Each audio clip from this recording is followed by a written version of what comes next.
Emilio González Denis, profesor, escritor, el personaje de hoy nacido en un año del siglo pasado en Utiaca, en el municipio de San Mateo, es posiblemente uno de los personajes más especiales que he entrevistado a lo largo de esta serie, que comenzaba ya por el año 2007. Hombre de ideas sociales y justas nacidas desde su infancia y consolidadas y mantenidas hasta la actualidad, durante 60 minutos vamos a poder entrar en su interior. Emilio, hombre hecho a sí mismo, labrándose un camino y aguantando desde muy pequeño las vicisitudes desagradables que sufría gracias a la precariedad económica que en aquellos tiempos facilitaba el régimen dictatorial vigente en el país. Muy preocupado a lo largo de su existencia de la justicia social, luchando contra la insolidaridad de esta sociedad, que a pesar de que muchas veces ha predicado en el desierto, eso no ha sido óbice para que continuara en esa lucha. Querido telespectador, no se distraiga. Emilio va a ser una fuente a través de sus vivencias de darnos a conocer lo que se vivía y cómo en esta isla. Pura historia conocida a través del personaje. Vamos a empezar a escuchar a Emilio González Denis. Emilio, ¿cómo son tus recuerdos de pequeño? ¿Cómo recuerdas esa infancia? Bueno, ¿Porque tú naces en San Mateo? Sí, yo nazco en San Mateo. ¿En un año del siglo pasado? Sí, el Pleistoceno superior. Exactamente. Entonces, luego también pasaba por aquella época el tema de la gente del campo, de la medianía, iba a la parcería, al sur y tal. Entonces yo soy como esas paellas mixtas, yo soy mar y montaña, ¿no? O sea, todo el tema del centro de la isla, del frío, de la agricultura, de subsistencia, todo eso. Y nací al lado del Guiniguada, y luego también tengo el sur. Sí, cuando yo hoy voy al sur y veo pues meloneras y tal y cual, pues yo recuerdo cuando aquello era el desierto de Almería, nada, cero, no había nada. Y sí, porque lo único que había eran las tierras del conde que cultivaba, tomate y compañía. Todo era del conde. Todo era del conde. Todo era del conde, pasando desde por abajo hasta llegar a Mogán, hasta llegar al Pajar de Arguineguín, hasta el barranco del Pajar. Todo era del conde. Y luego él se lo daba a gente para que lo promocionara, los que ponían tomateros, ¿verdad? Pues, por ejemplo, los tomateros de Boní, del otro. La gente cree que las tierras eran de Boní. No. Las tierras eran del conde que se las alquilaba o se las arrendaba, o no sé qué. Entonces era un régimen muy curioso. Entonces es una historia muy bonita porque la gente dice que no recuerda cosas de cuando yo recuerdo cosas de muy niño, porque como mis padres estaban siempre mudándose de sitio, todos los iban por la zafra, se mudaban, claro. Sí, claro, yo lo relaciono todo con el... Y después volvíamos a la base de operaciones, que era San Mateo, que era el barranco de Utiaca, San Mateo. Y sí, entonces ahí fui yo a... Y claro, cuando... ¿Tenías tiempo de jugar como niño o en aquella época había todo el mundo que trabajar? Hombre, trabajaba y jugaba. No, yo jugaba. Bueno, yo era hijo único, los tomateros. La verdad que me convertí en era un solitario, evidentemente, porque tampoco... Y no había muchos niños y el problema era... sí, cuando en lo que se podía se ayudaba. Se buscaba la manera de ir a la escuela, no para que aprendieras a leer, sino para que te prepararan la primera comunión. Fíjate cuál era la teoría de la época y tal. O sea, que ibas a la escuela un poco para preparar la primera comunión. Sí, claro, y una vez hacer la primera comunión, pues ya no hay que ir a la escuela. Era el concepto. Sí, claro, es que la gente me habla ahora, dice el franquismo, no sé qué. Claro, tú no se lo puedes explicar porque tendrías que estar 7 horas para que lo entendieras. Era una cosa tan terrible, tan miserable, tan... Sí, porque la gente ahora dice, hombre, con este señor estábamos mejor. Pero yo creo que el que lo vivió en su cuerpo... nada que ver, no, nada mira. que ver, ¿no? Yo recuerdo las finales de los 60, yo era un adolescente, me iba con unos amigos de otro barrio de la ciudad al cine, y cuando terminábamos el cine veníamos caminando y entonces yo tenía que tirar para la zona de San José y él tenía que tirar para arriba, para el Risco de San Nicolás. Y nos parábamos un momento a despedirnos en el Puente Piedra. Esto y lo otro. Estoy hablando de las 10 de la noche, tampoco esto fuera... Y pasaba el Jeep, el Land Rover gris de la policía y te decía circulen, circulen. A ese nivel. Tú no podías llevar de la mano a tu chica por la calle, porque te podía caer... decir, eran cosas bastante complicadas. Muy represivas. Sí, pero todo el mundo lo tenía aceptado porque, claro, venían de pasar en los 50 un hambre, los 40 mucha, en los 50 menos, pero también mucha hambre, el pueblo en general. Y claro, cuando llegas a los 60 y empieza a haber trabajo en la construcción, empieza todo el rollo turístico, empieza a haber tal, entonces que todo el mundo dice, coño, esto es auge, esto es auge. Entonces la gente se encontraba bien, pero seguía habiendo represión, seguía habiendo, para cualquier cosa necesitábamos un certificado de buena conducta del cura, del cura. Bueno, esos son los recuerdos que tengo yo de esa época. Entonces dice la gente, tiene una fijación. Hombre, Rilke, el poeta alemán, decía que la patria de toda persona es su niñez. Pues la patria mía es el franquismo más horroroso. Y claro, luego había tres lados de ver el franquismo. El lado de los más vulnerables, el lado de los que estaban protegidos por ese régimen. incluso ellos formaban parte del franquismo, y luego estaba una gente en medio que, bueno, vivía bien, no se metía en problemas y tal igual, pero tampoco podía pasarse y tal. Y entonces, claro, yo lo viví desde la parte peor, ¿no?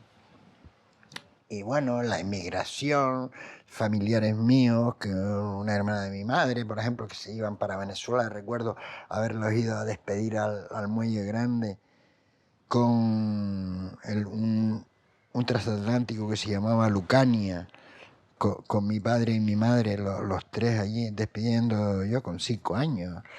Por eso digo que tengo recuerdos de muy atrás. Y el barco despegando, y tenía una mala leche la cosa porque tenía unos altavoces y sonaba el pasodoble Islas Canarias y toda la gente llorando. O sea, era una cosa, pues claro, era una persona a la que tú querías mucho y que se iba. Que se iba y que no sabías cuándo la ibas a volver a ver. Era como irse a la guerra. Y el pasodoble Islas Canarias, ¿no? Y claro, encima le ponían el pasodoble Islas Canarias para que la cosa tuviera más mala leche. Y ahora lo recuerdo y yo digo, pero será para yo...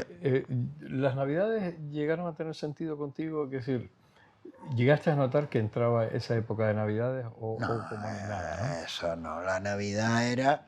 Hombre, se notaba que era la Navidad porque siempre había, sobre todo la Navidad, pues siempre había, en la época en que no íbamos al sur, algunas porque eran salteadas, estábamos en el campo, en Utiaca, el barranco Utiaca, que es como...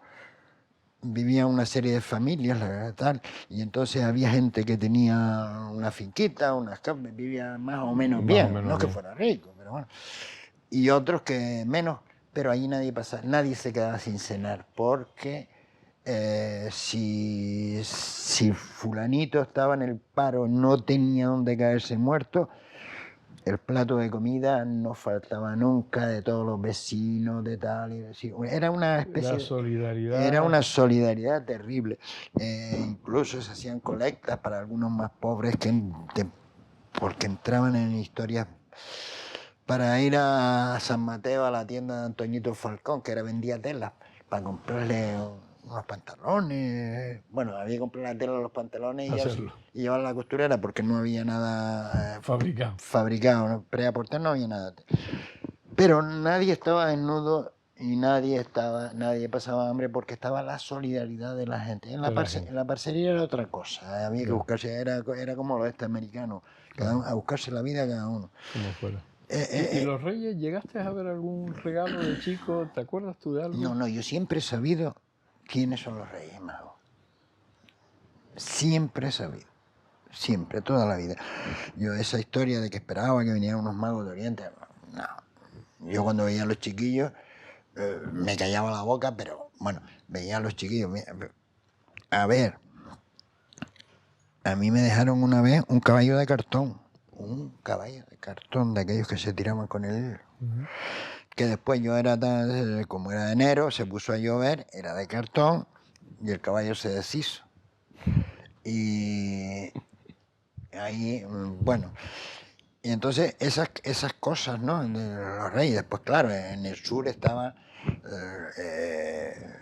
el hijo del encargado de la cosa de la zafra, con unos helicópteros que volaban, no volaban, sino que le daban la cuerda y volaban, y la hija con unas muñecas andadoras y tal, igual. Y uno llegó a aceptarlo como normal. Ah, bueno, porque ellos son ricos. Sí, que eso no va conmigo. Como ahora nosotros vemos, dicen, no, es que Brad Pitt se compró un Lamborghini. No, John Travolta tiene 3 aviones. Vale. Vamos, es que tú ni te lo asume. Sí, bueno, él gana millones, tiene 3 aviones, vive casi en un aeropuerto y tú dices, vamos. ¿Y cómo decides tú estudiar? Porque como tú decías, a ti te metieron a la escuela para la primera comunión. ¿Cómo decides tú meterte a estudiar? No, yo decido, yo soy un hombre con mucha suerte, mucha potra. Si yo me saco la lotería de Navidad, soy un abusador. Claro. Porque siempre que ha habido una circunstancia importante, ha aparecido una especie de algo ha sucedido que siempre ha jugado a mi favor.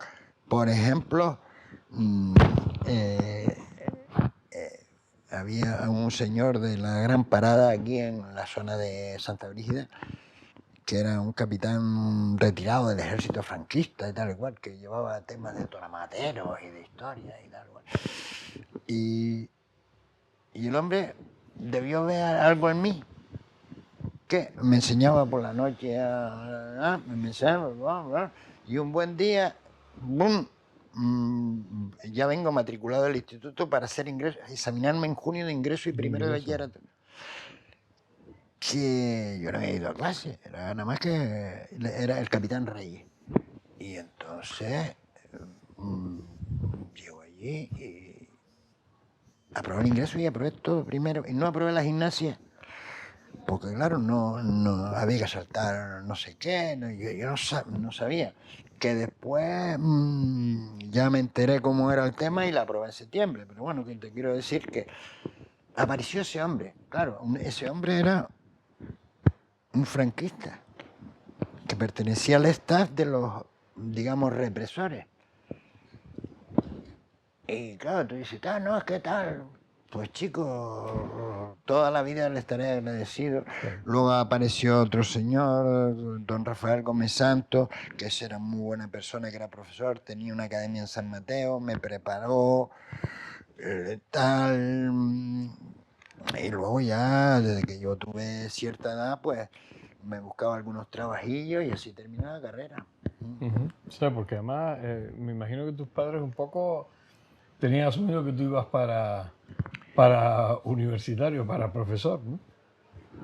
No, mis padres tenían asumido que yo iba para agricultor o para albañil, porque era, a ver...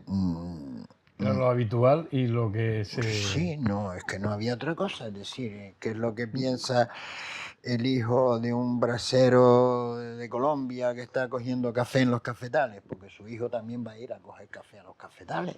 Y en el caso tuyo, pues iba a coger tomates. Sí, bueno, lo típico. O acabaría trabajando de camarero en el sur. En el sur, cuando ya empezó la tal. Pero bueno, y así poco a poco, entonces claro, la gente te dice, bueno, las lecturas infantiles, hombre, mire usted, ¿qué quiere que le cuente? Yo luego todas las lecturas infantiles me las pasé cuando nació mi hermana, ya yo tenía 12 años, 13, pero cuando ella empezó a leer, ya yo le compraba libros a ella y entonces bueno, allí conocí yo a Peter Pan y a toda esta gente que los niños normalmente los conocen a Caperucita Roja y a la otra. ¿Y quién es esta la Caperucita Roja? No será comunista, pues es roja. Así era. Es una... Es decir, pero no, yo no recuerdo estos años con amargura. Es decir, yo fui un niño feliz. Y fui un niño... un adolescente feliz. Y o era un inconsciente o me salían venas de valentía que no tenían ningún sentido. Es decir, no tenía dónde apoyarme. Pues yo ahora quiero estudiar. Claro, ¿cómo? Pues algo ocurría. Y te digo, ¿cómo tal igual? Pues nada, yo trabajo, estudio y tal, no sé qué. No me podía matricular oficial en la escuela de magisterio, en el instituto, sino que tenía que... antes había una cosa que eran los exámenes libres. Tú ibas, te matriculabas en junio, pagabas una matrícula, te examinabas a un examen, te la jugabas toda una carta. Y así saqué yo la carrera de magisterio hasta ahí. Sí, yo ahí a verlo, tal, igual. Claro, el día que yo apruebo tal, y a los pocos meses son las oposiciones a la plaza, que había un montón de años que no había poquísimas plazas. Claro, yo tenía una carrera reciente. Claro, eran unos exámenes teóricos, pues me di un paseo militar por el tribunal, porque jugaba con mucha ventaja. Es decir, yo hacía 3 meses que había terminado la carrera. Y claro, de repente yo me veo que ya era profesor, maestro con plaza, tal y cual. Y eso, claro, después de pasar todos esos agobios y tal y cual, yo decía, bueno, ahora vamos a centrarnos, que ahora vamos a hacer lo que nos gusta. Entonces ya, pues a partir de ahí me matriculaba en La Laguna para estudiar los comunes, ampliando la carrera para terminar la licenciatura, plan, y bla, porque yo quería formarme, porque al final, inconscientemente, yo todas aquellas historias que vi y que viví, las quería contar. Pero las quería contar desde un punto de vista, claro, al principio las quería contar tal como eran.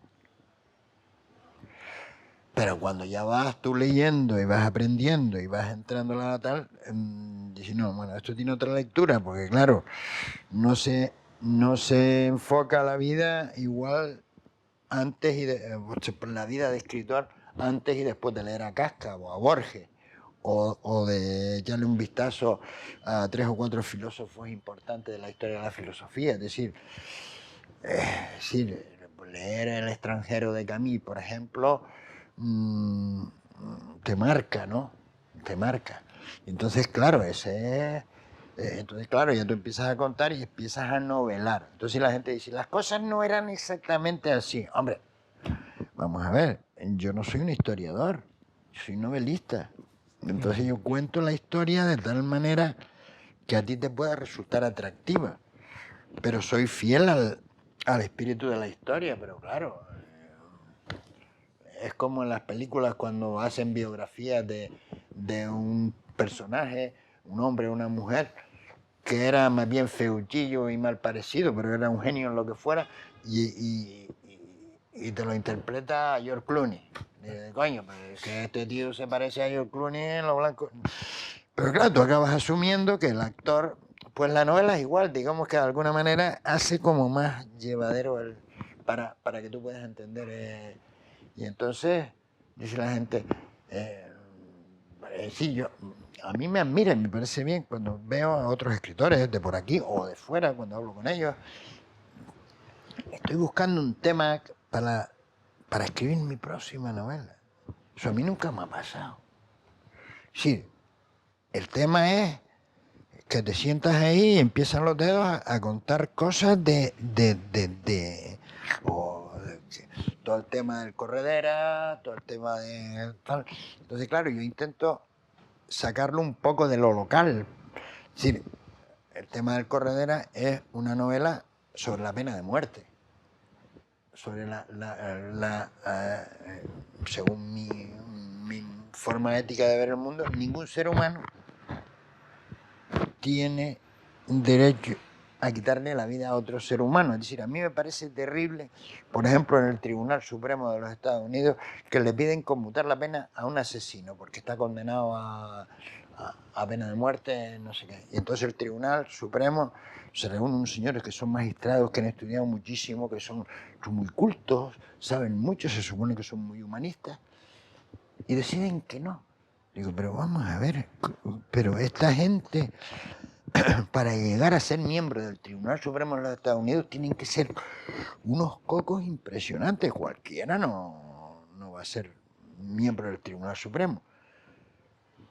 No se han enterado todavía del derecho natural, que nadie está legitimado para quitarle la vida a otra persona.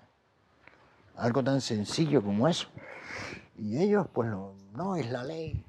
No, la ley dirá lo que tú quieras, pero es decir, no me entra en la cabeza. Entonces, claro, al escribir una novela pues sobre el Corredera, pues realmente la historia del Corredera es importante, pero no deja de ser una anécdota en la historia de los pueblos. Pero si tú esa historia la enfocas desde un punto de vista de la ética, de la filosofía, estamos hablando de el planteamiento, ¿quién tiene derecho a quitarte la vida? Porque un día recuerdo que cuando era más represivo Chile, escribí un artículo que se titulaba "Muérase, señor Pinochet", "Muérase, general Pinochet". Claro, terminaba al final, "Muérase, general Pinochet". Está usted de más, muérase. Es decir, es necesario que usted se vaya, es necesario que usted no esté, pero por en ningún momento, si tú tuvieras en el punto de mira al general Pinochet, tú apretarías el gatillo y lo matarías, porque claro, estás evitando, este señor va a matar a 40 después que tal, entonces tú le estás salvando la vida a 40. No tienes derecho, tienes derecho a capturarlo, a impedir que lo mate, tal y cual, pero yo no asesinaría a un asesino. Y bueno, y que el Estado mate a una persona, yo me parece, ya todo de lo demás es discutible, que si cadena perpetua, que si no sé qué, revisable, que si no sé, todo eso sí. Es una persona que, dadas sus características, no puede estar suelto, porque no es ya solo por lo que ha hecho, sino por lo que pueda hacer. Es decir, es un peligro para la sociedad. Pues claro, aquí, digamos que la vieja ley del talión, pues nada, pues si tú has matado, pues a ti te matamos. Y ya está, y acabamos. Pero esa no. Entonces, esa es mi manera de enfocar la literatura. Es decir, me sirven las historias locales para ver otra historia. El ahorrador de electricidad estaminal es el único aparato del mercado comprobado que reduce el consumo de electricidad después de haberse instalado en miles de hogares en Canarias. No deje que su factura de electricidad afecte a su economía familiar. Estaminal es autoinstalable y no consume electricidad. Estaminal le garantiza una reducción de un 20 hasta un 35% de su recibo de luz. Diga basta al excesivo consumo de electricidad y llámenos ya al 928-481-249. Recuerde, puede ahorrar hasta un 35% de su factura de electricidad. Estaminal, la seguridad del ahorro.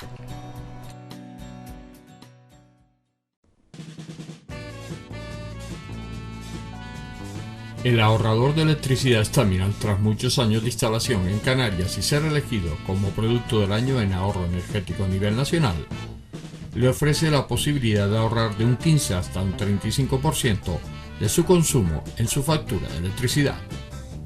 Sea cual sea su negocio local o industria, Estaminal tiene el ahorrador que se adapta a sus características. No se fíe de las imitaciones, Estaminal solo hay uno, con las homologaciones de la comunidad internacional. No deje que los gastos abusivos de electricidad afecten a la economía de su negocio. Pídanos presupuestos sin compromiso al 928-481-249. Ahorrador industrial de energía Estaminal, la solución a su excesivo consumo energético. Recuerde, ahorre de un 15 a un 35% de su factura de electricidad.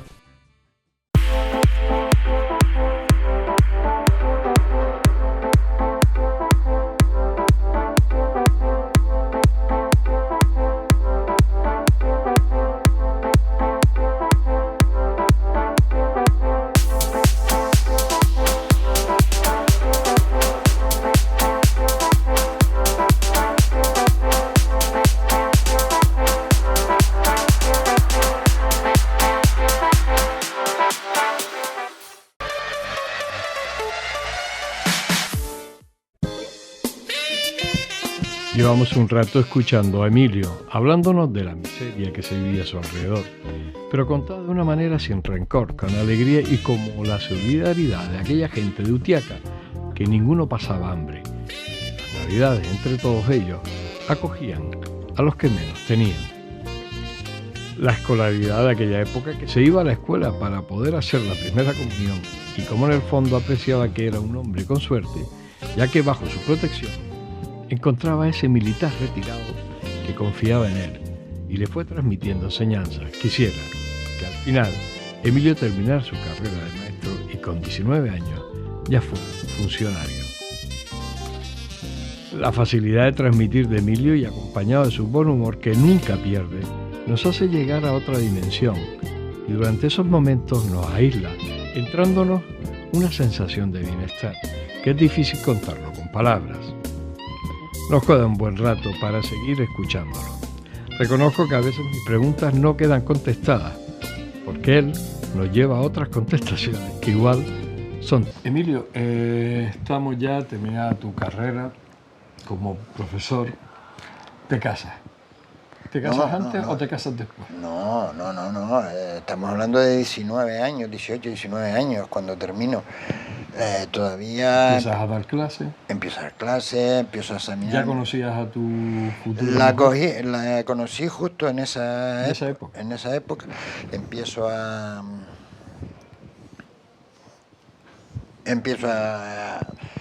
ir a examinarme libre a la laguna, cogía apuntes, iba, venía y daba clase, claro. Yo fui maestro aquí en La Neja, después fui en Valsequillo varios años, pero en medio de eso me toca la mili África.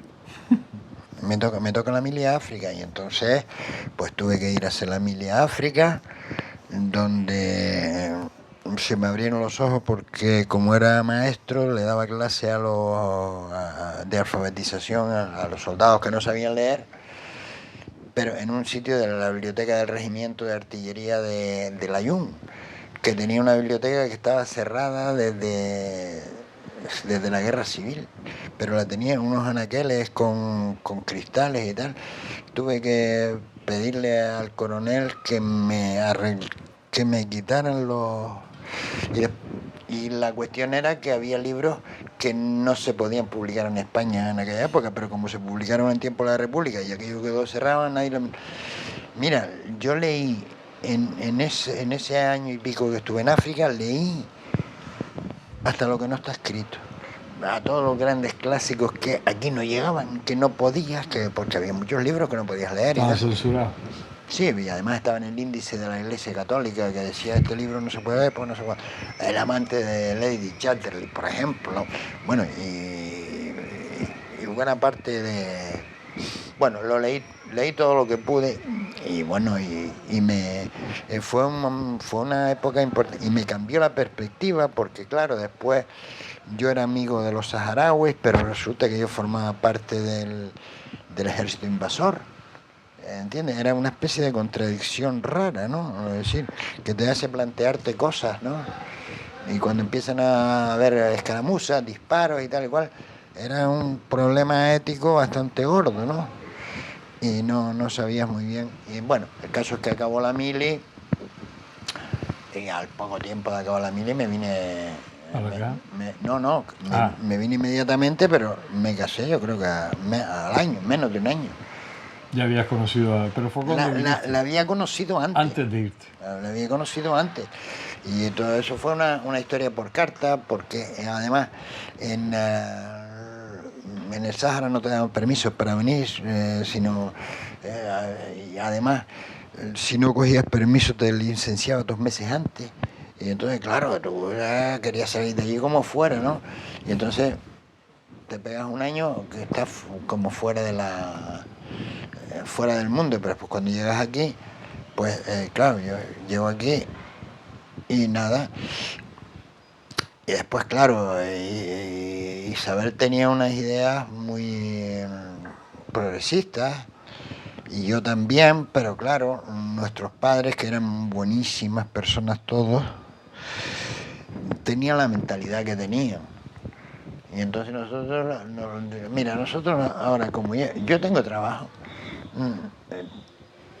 tú sigues estudiando, terminas la carrera y nos casamos por la iglesia de blanco y todo, no, sin problema ninguno. ¿Por qué? Porque la gente dice, oye, te casas por la iglesia, tal cual, ¿tú crees? No me estoy jodiendo. Y que yo lo que quiero es vivir mi vida libremente. Entonces, claro, desde que tú tienes tú estás casado, vives en tu casa, ya tu padre o la madre de ese abuelo o lo que sea, ya... Sí, lo que se hacía. Tú tenías tus ideas, pero... sí, bueno. Y entonces, bien, no fue... ¿Cómo empiezas tú a escribir? Porque yo empiezo a escribir desde que tengo 14, 15 años, escribía libretas y contaba absolutos disparates que mi madre a veces leía y me las quemaba en la hoguera de San Juan porque... aprovechaba. No, porque tenía miedo que si venían y hacían un registro... porque estabas escribiendo cositas que no eran... A ver... Yo, por ejemplo, a mí cuando tenía 14 años y leí los evangelios, digo, vamos a ver, ¿cómo este tipo siendo Dios se deja crucificar? Hombre, por Dios. Vamos a ver, yo cojo, le doy la vuelta al asunto, me hago con el Imperio Romano y aquí el Imperio Romano, aquí el que manda en todo el Mediterráneo es Jesucristo. Y claro, imagínate tú, la verdad que tengo curiosidad por ver ¿qué hubiera pasado? No, por ver cómo escribí yo aquello, pero no tengo los textos porque mi madre cuando leía aquello... Casi le da un soponcio. Claro, porque dice, bueno... A mi hijo se lo llevan preso. Te lo van a meter en el talego, a este niño lo meten en el talego, pues estas cosas que escribe, mira tú, no sé cuánto. Y sobre todo hay una frase que había un personaje allí que le decía a Jesucristo, dice, mira, tú dirás lo que quieras, pero tú no eres Dios, porque a mí no me jodas. Tú te mueves un dedo, multiplicas los panes, eres Dios, puedes hacer lo que quieras. Y resulta que viene un ejército, viene el Imperio Romano, y ¿qué es el Imperio Romano al lado de Dios? Nada. Claro, eso tú dices, ya coño, este tío lo meten en el talego. Porque claro, el tema de la religión y la política... Estaba muy pegado en aquel tiempo. Estaba muy pegado en aquel tiempo. ¿Entiendes? Que hablar más de la iglesia era como hablar más del régimen. No, coño, claro, y fíjate que yo acabé siendo funcionario del Estado franquista. Yo fui maestro de Franco en el 71. Todavía con Franco vivito y coleando. No, yo con 20 años, bueno, mi título de maestro, Su Excelencia el Jefe del Estado, Francisco Franco, y por delegación el ministro de Educación, que era en aquel momento don Manuel Lora Tamayo. Lora Tamayo. Y después, claro, entró Villar Palasí con la reforma aquella que fue muy buena, aunque la hiciera, pero Villar Palasí era un coco. Y le preguntaban en las Cortes por la ley, y no miraba papeles. Era una cosa. Sabía todo. Era una cosa. Y después ya empezaron a hacer reformas a esa ley y después no sé qué, tal y cual. Y cada vez han ido degradando más la enseñanza. Sí, porque esto ha ido para atrás. Sí, pero aquel sistema era bueno. No, era franquista. Vamos a ver, si tienes que cruzar un puente, porque si hay un río que no te deja pasar y hay que hacer un puente, y el que lo hace de derecha y tú eres de izquierda, hombre, está bien hecho el puente, ¿qué quieres que te diga? Y tienes que cruzarlo. Y al revés, pues si no, al final te quedas sin puente, como la política hidráulica del régimen de Franco. Las presas y los embalses. Lo digo de entrada, Franco fue un criminal, porque el Estado era criminal ya no solo por la gente que mató, sino porque destrozó este país por completo. Pero claro, decir que la política hidráulica del franquismo era mala, hombre, hoy no bebería agua Sevilla, por ejemplo, si no hubiera los embalses que hizo el franquismo. Fíjate, hay una especie de contradicciones en la historia, ¿no? Que tú... Y Emilio, entonces empiezas a escribir tu primera novela, publicarla. ¿Cuándo empiezas tú a publicar? No, yo me encontré aquí a principios de los 70, vino aquí a Las Palmas Mari Vargas Llosa. Y Y yo, para Con estudiar... La ciudad y los muchachos. La ciudad y los... Y la huella. Sí, bueno, ella... entonces yo me iba a examinar a La Laguna, pero por ejemplo tenía que estudiar latín. Y entonces yo lo que hacía era... recibía clases particulares de latín para poder hacer los comunes y todo eso. Y quien me daba clases particulares de latín era Juancho Nomás Marcelo, que es como lo conocí yo. Que bueno, que en ese momento era un veinteañero. Vamos. Y claro, el hombre me... Te enseñaba latín. Sí, además un gran profesor, además sabe latín por un tubo y griego que ni te cuento. Y este hombre tenía una editorial aquí en Las Palmas con Eugenio Padorno y otros que se llamaba Inventarios Provisionales, que además estaba pendiente de un consejo de guerra que le iban a hacer porque habían publicado un libro de José Ángel Valente y tal y cual, y hicieron un consejo de guerra a él y tal. Y además lo echaron, él era profesor de Nahuime y lo echaron por todas esas historias. Y conocí a Vargas Llosa en casa de Juancho, porque Juancho lo trajo aquí para dar unas conferencias, no sé qué historia. Y le pregunté, ¿qué tengo que hacer para ser escritor, don Mario? Dice, tienes que haber vivido primero 5.000 años, haber leído 5.000 libros y haber escrito 5.000 páginas y haberlas roto. Entonces ya la página 5.001 pues, probablemente sirva para algo. Y entonces yo, aquello me digo, coño, pues sí, me puse a leer como un loco, me puse a estudiar como un loco, no sé de dónde sacaba el tiempo para las parrandas, a vivir las parrandas y tal, bueno, no faltaba una, porque además soy guitarrero de esto, sí. Y nada, casado ya con un niño, cuando el niño tenía 4 o 5 años, yo escribía siempre y rompía, escribía, era bien amañado, era con bien amañado escribiendo, tal igual, pero yo decía, yo tengo que escribir una novela, pero cuando yo escriba una novela, esto tiene que ser que la novela aguante un bofetón, pues si no, bueno, escribir porquerías no estamos. Y mi primera novela la publiqué a los 33 años, yo soy como Jesucristo. Como Jesucristo. La publiqué a los 33 años, luego ya he publicado 20 y tantas, pero... ¿Y cómo fue el recibimiento de esa novela tuya? Hombre, fue, vamos a ver, me presenté a 4 premios y en un año gané los 4 premios. Todo hay que decirlo, la competencia era poca, quiero decir, porque la gente no escribía. Esta gente, en esa época la gente aquí escribía poco, escribimos 4. Y entonces era más fácil ganar un premio porque el nivel estaba más bajo. Bueno, el caso es que yo en un año gané 4 premios. Incluso en un fin de semana, uno lo gané el viernes, gané el premio Tomás Morales, el premio Pérez Galdós de novela, y el lunes siguiente el premio del Centro de Cultura Popular, todos juntos. Después alguien escribió ahí, dice, no, entra en la literatura dando una patada a la puerta, ¿vale? Y entonces esas novelas salieron y como eran la novedad y era mi generación, pues esas 4 novelas funcionaron muy bien aquí. Pero claro, es que Fernando González Delgado, que se acaba de morir, se fue para Tenerife, Juan Cruz se fue para Madrid, Juan Cruz estaba en Madrid, Juancho estaba en Madrid, Luis León Barreto, yo no sé en esa época dónde estaba. No, estuvo en Madrid también. Estuvo también por ahí. Muchos años en Madrid. Aquí no había nadie. Aquí no había nadie, entonces claro, y en Tenerife igual.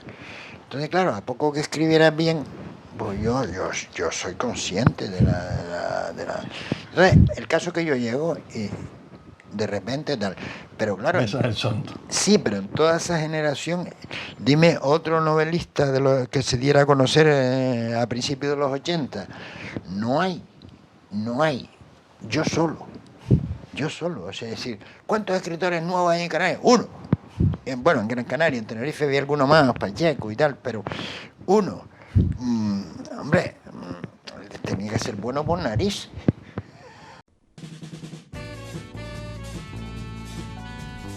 El ahorrador de electricidad Staminal, tras muchos años de instalación en Canarias y ser elegido como producto del año en ahorro energético a nivel nacional, le ofrece la posibilidad de ahorrar de un 15 hasta un 35% de su consumo en su factura de electricidad.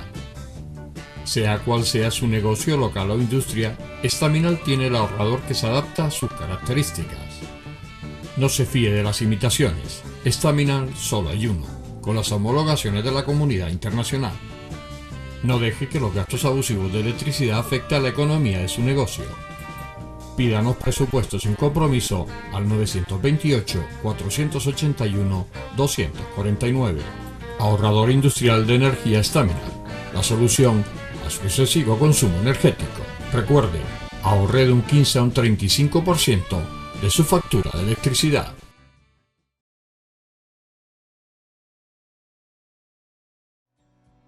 El ahorrador de electricidad Staminal es el único aparato del mercado comprobado que reduce el consumo de electricidad después de haberse instalado en miles de hogares en Canarias.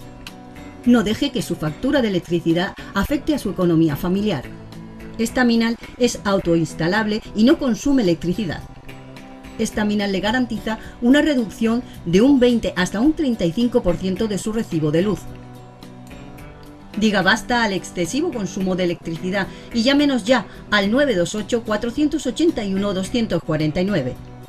Recuerde, puede ahorrar hasta un 35% de su factura de electricidad. Staminal, la seguridad del ahorro.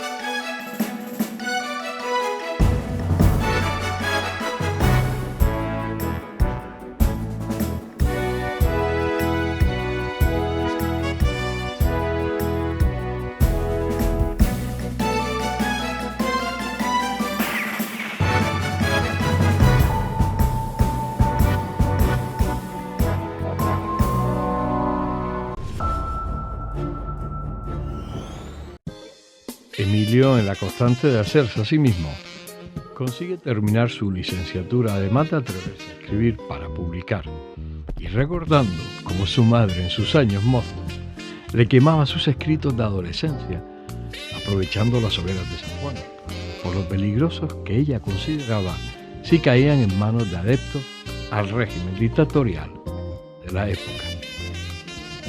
Su vida familiar excepcional con su pareja e hijos, llena de buenos momentos, siempre unidos hasta en las adversidades que con los años fueron llegando, pero que Emilio ha sabido timonear y encajar los golpes como uno de los mejores voceadores de la historia. Otra de las peculiaridades que han marcado su vida es el rebelarse ante el abuso de poder, la intransigencia y sobre todo en esa antisolidaridad que cada vez es más creciente en nuestra sociedad. Pero, querido telespectador, todavía nos queda mucho por escuchar de Emilio González Denis. Atento. 3, 2, 1. Dentro.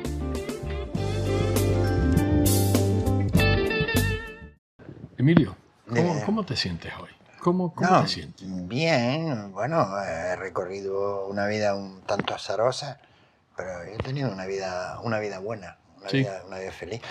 He pasado por, digamos, túneles muy complicados y de ITV, que se llama, ¿no? Sí. Pero bien, además, quien me ha acompañado en en los últimos 50 y tantos años ha sido la compañía ideal, no ha habido ningún... Y claro, ha sido a gusto. Y ahora mismo estoy en paz. Escribo las cosas que me parecen. Tengo una columnita semanal en el periódico. ¿Haces lo que te apetece? Sí. Estoy reeditando parte de mi obra. Estoy escribiendo 2 novelas nuevas, pues, sin prisa. ¿Porque tú sueles publicar cada año una novela? No. ¿O pasan más años? No, ha habido tiempos, veces en que publicaba, en los 80 y 90 publicaba cada rato una. Cada rato una, vale. Sí, no.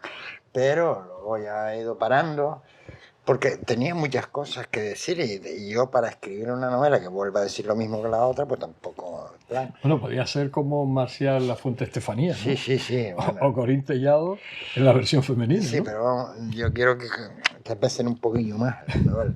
Y entonces, bueno, he ido escribiendo, tal. Una novela mía salió en el 2016, El tren delantero. En el 2020 salió El reloj de Clío, una novela un poco complicada para lo que yo suelo escribir, pues yo suelo escribir más sencillo. Y de paso, pues lo que estoy es rescatando mis primeras novelas, porque tengo más de 20. Algunas que son, creo yo, que no merecen quedar en el olvido, rescatándolas en reediciones para que, digamos... Es decir, si han aguantado varias décadas y siguen interesando a los editores, quiere decir que la novela algo vale, ¿no? Entonces, en esas estoy.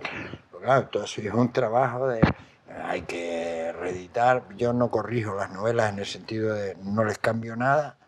Es decir, cuando... Sí, que cuando las vas a reeditar las dejas como se hicieron. Hombre, ahora como la Real Academia dice que el apellido solo, el adverbio solo no lleva tilde, pues habrá que quitárselo. Esos temas son los que resuelvo, pero la novela tal cual. ¿Y ganaste dinero como escritor de novelas? No. ¿Has ganado alguna vez? No, porque las ediciones, el mercado aquí es muy pequeño, las ediciones son muy cortas. Yo de lo que sí me precio es de siempre decirle a los editores, no, yo no voy a ganar dinero, pero por favor no pierdas dinero conmigo, porque tampoco quiero...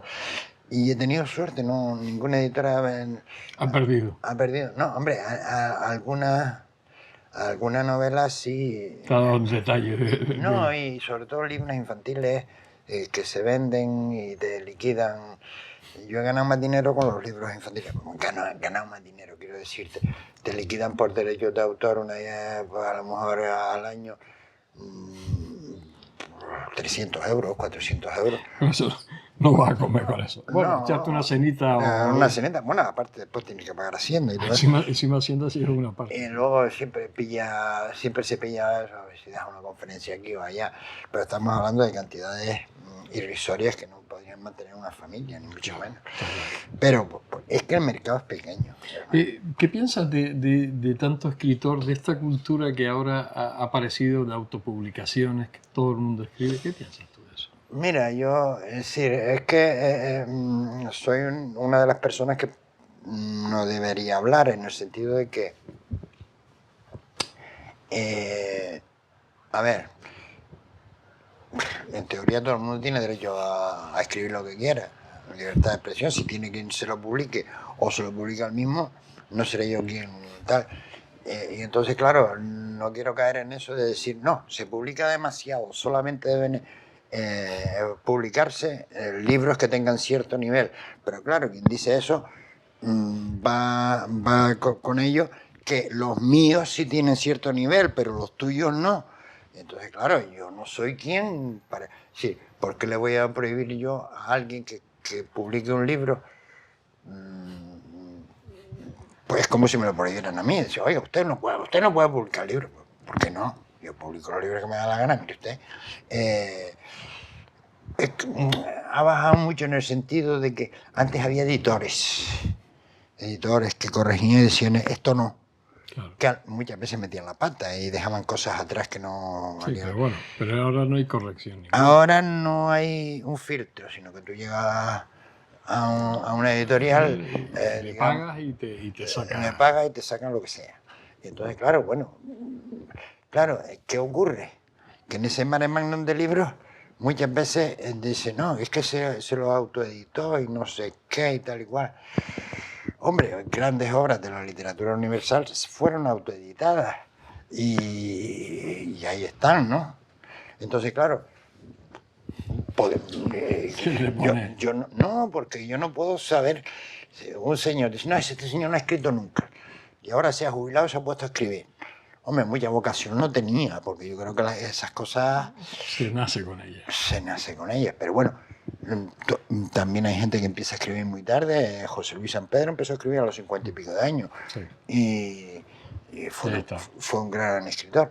Quiero decir que es complicado. Yo no tengo por qué negarle a un señor de 65 años, una señora que se acaba de jubilar, que me quiera contar, que quiera escribir un libro contando o unas peripecias suyas o otras peripecias o lo que ella quiera o él quiera.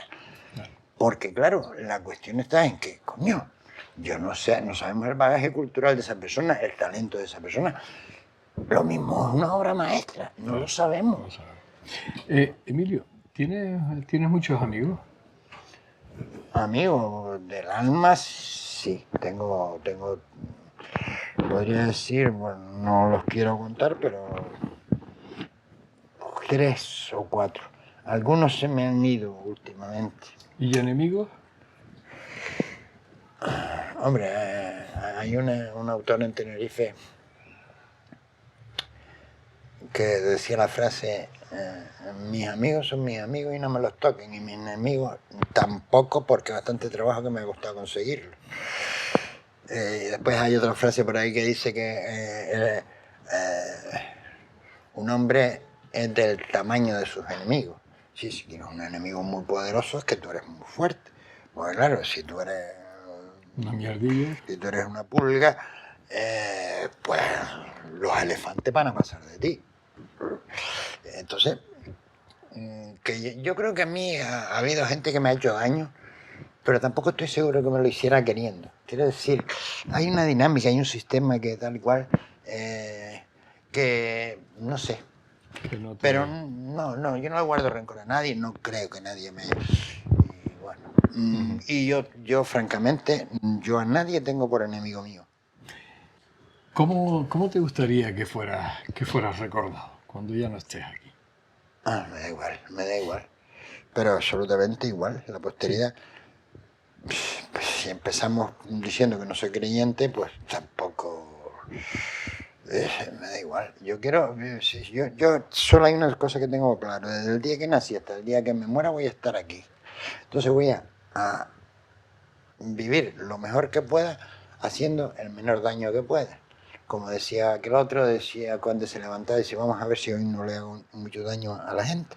Porque hacemos daño. Cuando respiramos estamos mandando dióxido de carbono a la atmósfera. Pero claro, es inevitable, o respiras o te mueres.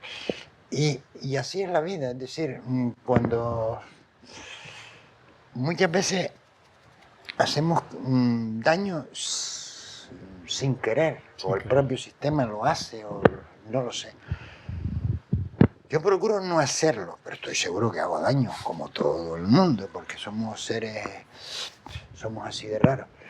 Pues yo quiero vivir lo mejor posible con la gente que quiero y que hacer el menor daño posible a nadie. Porque ya te digo, yo no tengo a nadie por enemigo. Puede haber personas que me caen indiferentes, porque su rollo no me va, no estoy en su película, ¿vale?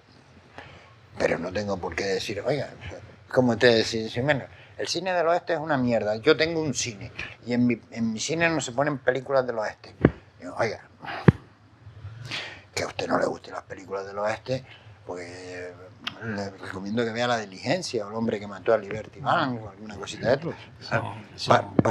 Para que se entere usted de algo. No, que no me gustan las películas de no sé qué. No, usted viva como quiera. Ahora, no me obligue a mí, si a mí no me gusta el cine del oeste, no me obligue usted a ver esta noche El hombre que mató a Liberty Balance. Esta noche veré la película que me dé la gana. Pero bueno, tengo absoluta libertad para eso y usted también. Usted también.